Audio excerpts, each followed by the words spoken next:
मु Pinki Sahu Khandapada NAC ward number 13 councillor अटे। मु नयागढ़ जिलापाल एवं एसपी एवं सरकार को एति अनुरोध करुच्ची जे केउ लोक मत अपहरण करना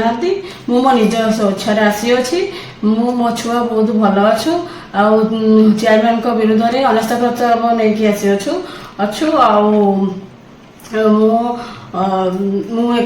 मु नागरिक अटे। मो निज इच्छा आसी भोट देवी भोट देकी खंडपड़ावासी को एति अनुरोध मो पर भरोसा रखु मु भोट देकी सुरक्षित भाव में मु घर को जी मो निजक भी सुरक्षित मैंने भावुची भोट दे सारिक मो घर को जी मु कौन चापर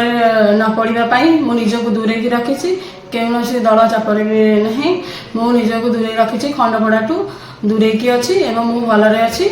मु सुरक्षित अच्छी मो अनास्थार भाग नहीं एवं मो भलरे अच्छी मु